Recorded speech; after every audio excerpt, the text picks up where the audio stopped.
Hello दोस्तों। आप सभी का स्वागत है आपके अपने यूट्यूब चैनल टीम विशाल एजुकेशन पर।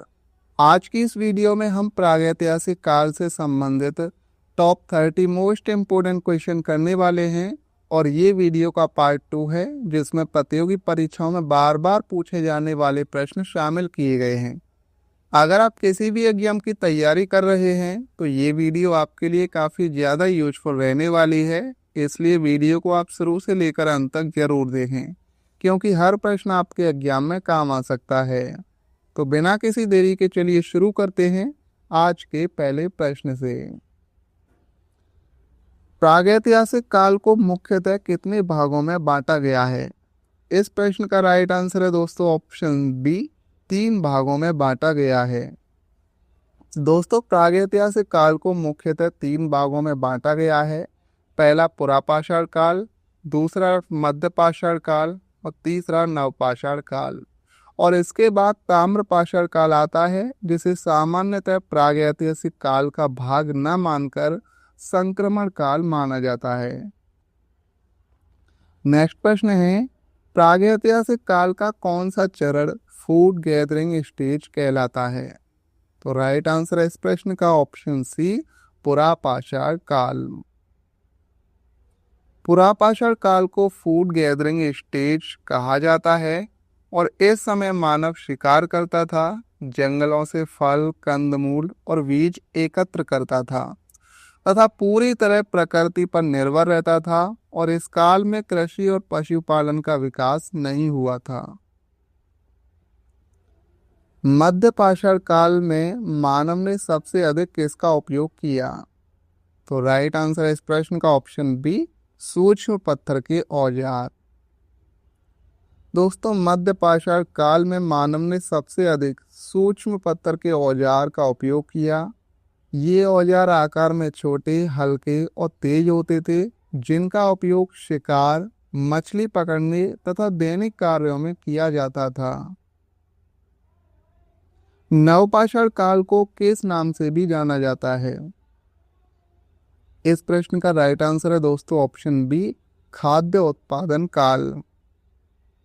नवपाषाण काल को खाद्य उत्पादन काल के काल भी कहा जाता है, क्योंकि इस काल में मानव ने कृषि शुरू की, पशुपालन विकसित किया और भोजन का उत्पादन करना प्रारंभ किया। मानव ने अनाज संग्रह करना किस काल में प्रारंभ किया? इस प्रश्न का राइट आंसर है दोस्तों ऑप्शन सी, नवपाषाण काल में। नवपाषाण काल में मानव ने कृषि शुरू की और अनाज संग्रह करना प्रारंभ किया और खेती होने के कारण अतिरिक्त अनाज बचने लगा, जिससे भविष्य में उपयोग के लिए मिट्टी के बर्तनों और भंडारों में सुरक्षित रखा जाता था। प्रागैतिहासिक मानव मुख्यतः किस प्रकार के वस्त्र पहनता था? इस प्रश्न का राइट आंसर है दोस्तों ऑप्शन सी, पशुओं की खाल एवं वृक्षों की छाल पहनता था। दोस्तों, प्रागैतिहासिक मानव के पास वस्त्र बनाने की उन्नति तकनीक नहीं थी, इसलिए वह मुख्य रूप से पशुओं की खाल और वृक्षों की छाल तथा पत्तों का उपयोग शरीर ढकने के लिए करता था। नेक्स्ट प्रश्न है, भारत का कौन सा स्थल शैल चित्रों के लिए विश्व प्रसिद्ध है? इस प्रश्न का राइट आंसर है दोस्तों ऑप्शन बी, भीमबेटका।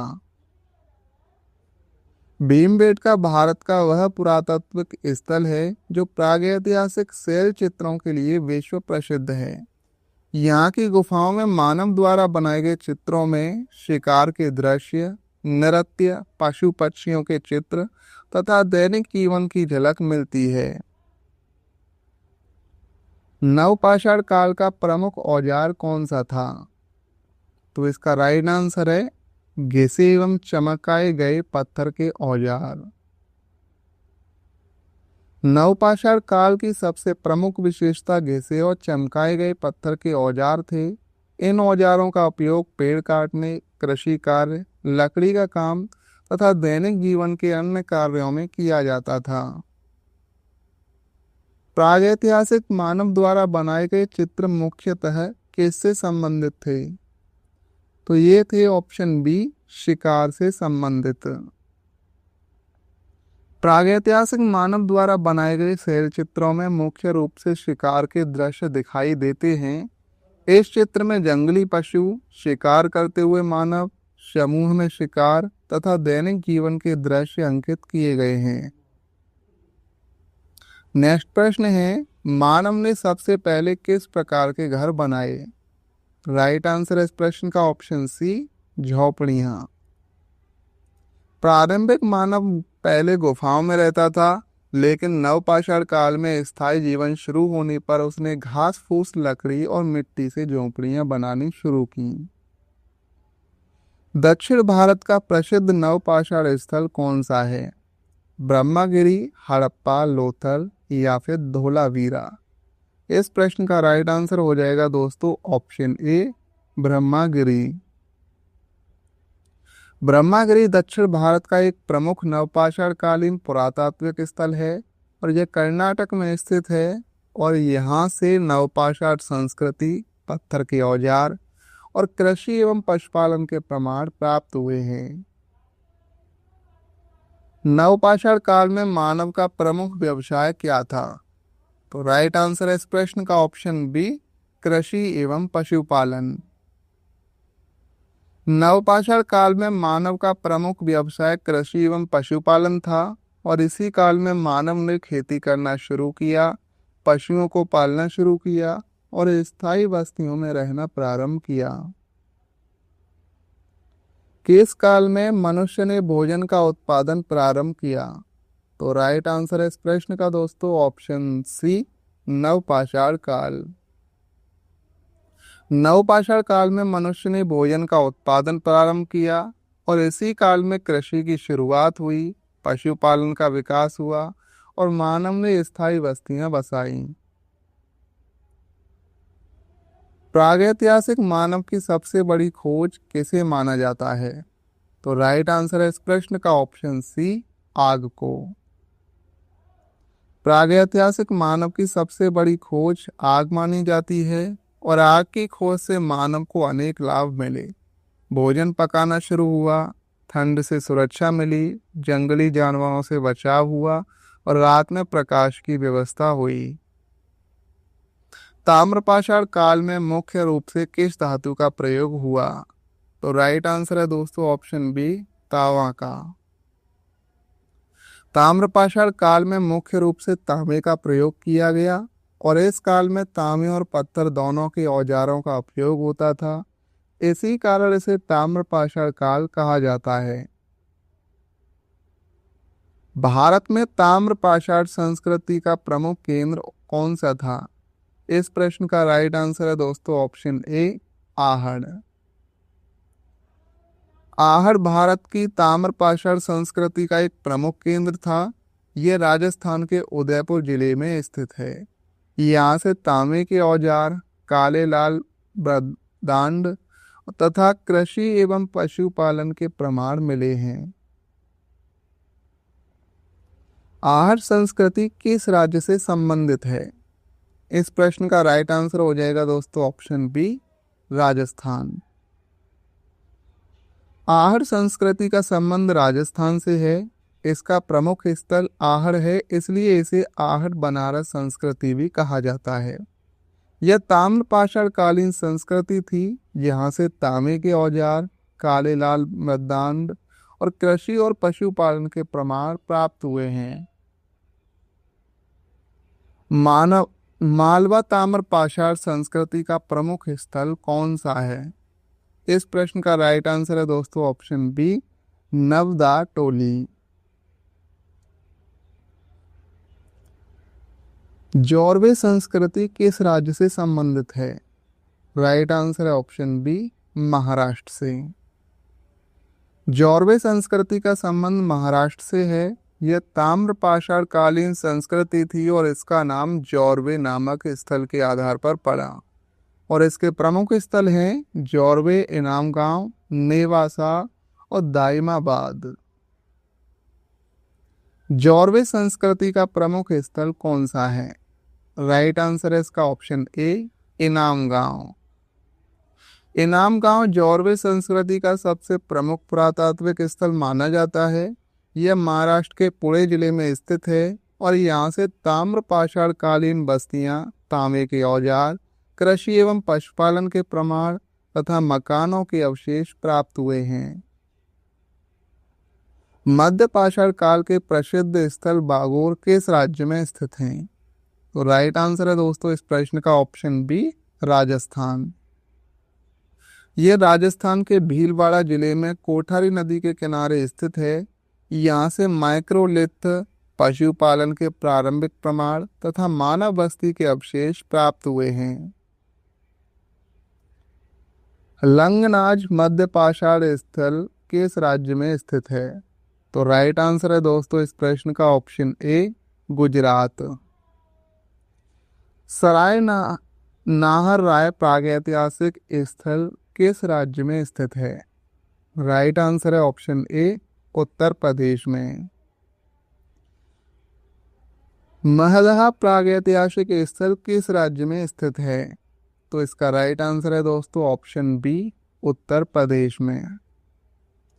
दमदमा प्रागैतिहासिक स्थल किस राज्य में स्थित है? ऑप्शन ए, उत्तर प्रदेश में। प्रागैतिहासिक मानव द्वारा प्रयुक्त सबसे प्राचीन हथियार कौन सा था? तो इसका राइट आंसर है दोस्तों ऑप्शन सी, हाथ कुल्हाड़ी था। हाथ कुल्हाड़ी प्रागैतिहासिक मानव द्वारा प्रयुक्त सबसे प्राचीन हथियारों और औजारों में से एक थी। इसका उपयोग शिकार करने, लकड़ी काटने तथा पशुओं की खाल उतारने जैसे कार्यों में किया जाता था। भारत में मध्य पाषाण संस्कृति के प्रमुख प्रमाण किस प्रकार के औजारों से मिले हैं? तो इस प्रश्न का राइट आंसर है दोस्तों ऑप्शन ए, माइक्रोलिथ। भारत में मध्य पाषाण संस्कृति के प्रमुख प्रमाण माइक्रोलिथ अर्थात सूक्ष्म पत्थर के औजार से मिलते हैं और ये औजार आकार में छोटे, तेज और हल्के होते थे तथा इनका उपयोग शिकार, मछली पकड़ने तथा दैनिक कार्यों में किया जाता था। नेक्स्ट प्रश्न है, नवपाषाण काल की सबसे महत्वपूर्ण विशेषता क्या थी? इस प्रश्न का राइट आंसर है दोस्तों ऑप्शन बी, स्थायी जीवन एवं कृषि। नवपाषाण काल की सबसे महत्वपूर्ण विशेषता थी स्थायी जीवन और कृषि। इसी काल में मानव ने स्थायी बस्तियां बसाई, खेती करना शुरू किया, पूरा पशुपालन विकसित किया तथा भोजन का उत्पादन प्रारंभ किया। प्रागैतिहासिक काल का अध्ययन मुख्यतः किस विज्ञान की सहायता से किया जाता है? तो राइट आंसर है दोस्तों इस प्रश्न का ऑप्शन बी, पुरातत्व। प्रागैतिहासिक काल का अध्ययन मुख्यतः पुरातत्व की सहायता से किया जाता है क्योंकि इस काल में लिखित साक्ष्य उपलब्ध नहीं थे, इसलिए जानकारी मिलती है। पत्थर के औजारों से, शैल चित्रों से, हड्डियों से, मिट्टी के बर्तनों से तथा अन्य पुरातात्विक अवशेषों से। प्रागैतिहासिक काल के अध्ययन का सबसे विश्वसनीय आधार क्या है? तो इसका आधार है ऑप्शन सी, उत्खनन से प्राप्त पुरातात्विक साक्ष्य। दोस्तों, प्रागैतिहासिक काल के बारे में जानकारी का सबसे विश्वसनीय आधार है उत्खनन से प्राप्त पुरातात्विक साक्ष्य। क्योंकि इस काल में लिखे साक्ष्य उपलब्ध नहीं थे, इसलिए जानकारी मिलती है पत्थर के औजार, मानव कंकाल, शैल चित्र, मिट्टी के बर्तन तथा अन्य पुरातात्विक अवशेषों से।